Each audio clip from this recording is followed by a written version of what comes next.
शनि के नाम से ही हर व्यक्ति डरने लगता है। शनि की दशा एक बार शुरू हो जाए तो 7.5 साल बाद ही पीछा छोड़ती है। लेकिन हनुमान भक्तों को शनि से डरने की तनिक भी जरूरत नहीं। शनि ने हनुमान को भी डराना चाहा लेकिन मुंह की खानी पड़ी। आइए जाने कैसे। महान पराक्रमी हनुमान अमर है।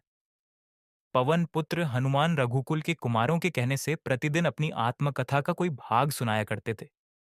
उन्होंने कहा कि मैं एक बार संध्या समय अपने आराध्य श्री राम का स्मरण करने लगा तो उसी समय ग्रहों में पाप ग्रह मंद गति सूर्य पुत्र शनिदेव पधारे।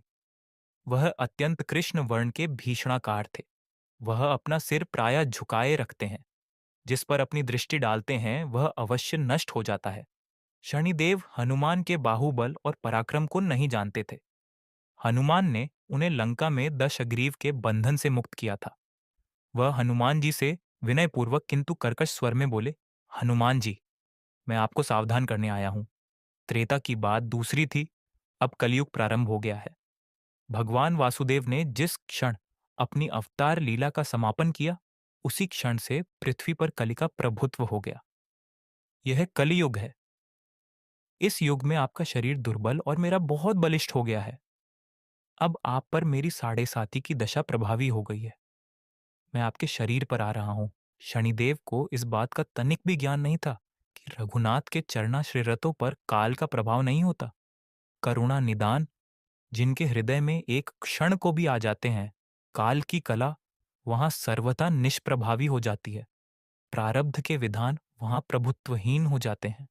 सर्व समर्थ पर ब्रह्म के सेवकों का नियंत्रण संचालन पोषण प्रभु ही करते हैं। उनके सेवकों की ओर दृष्टि उठाने का साहस कोई सुर असुर करे तो स्वयं अनिष्ट भाजन होता है। शनिदेव के अग्रज यमराज भी प्रभु के भक्त की ओर देखने का साहस नहीं कर पाते। हनुमान जी ने शनिदेव को समझाने का प्रयत्न किया, आप कहीं अन्यत्र जाएं।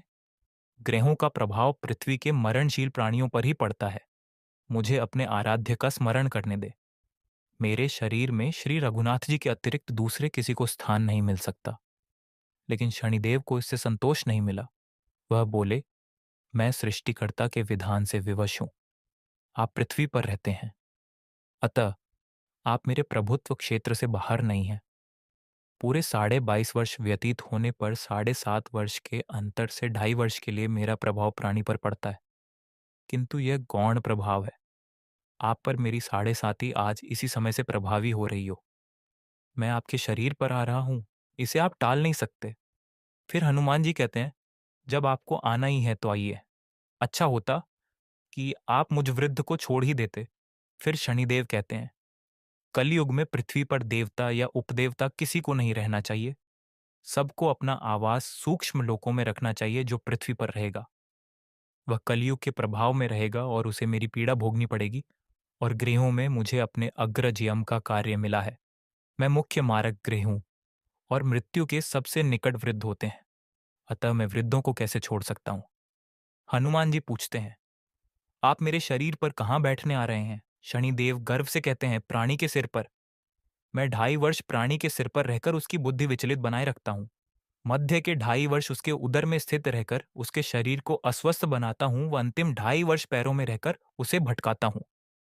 फिर शनिदेव हनुमान जी के मस्तक पर आ बैठे तो हनुमान जी के सिर पर खाज हुई। इसे मिटाने के लिए हनुमान जी ने बड़ा पर्वत उठाकर सिर पर रख लिया। शनिदेव चिल्लाते हैं, ये क्या कर रहे हैं आप। फिर हनुमान जी कहते हैं, जैसे आप सृष्टिकर्ता के विधान से विवश हैं वैसे मैं भी अपने स्वभाव से विवश हूं। मेरे मस्तक पर खाज मिटाने की यही उपचार पद्धति है। और आप अपना कार्य करें और मैं अपना कार्य।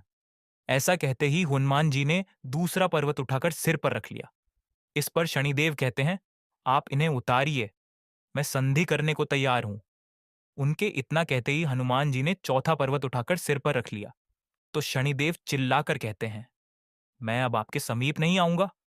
फिर भी हनुमान जी नहीं माने और पांचवां पर्वत उठाकर सिर पर रख लिया। शनिदेव फिर चिल्लाते हैं, पवन कुमार, त्राहिमाम ताहिमाम, रामदूत, आंजनेयाय नमः।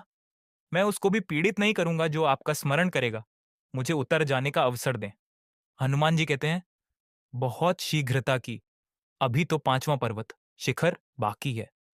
और इतने में ही शनि मेरे पैरों में गिर गए और कहा, मैं सदैव आपको दिए वचनों को स्मरण रखूंगा। आघात के उपचार के लिए शनिदेव तेल मांगने लगे। हनुमान जी तेल कहाँ देने वाले थे? वही शनिदेव आज भी तेलदान से तुष्ट होते हैं।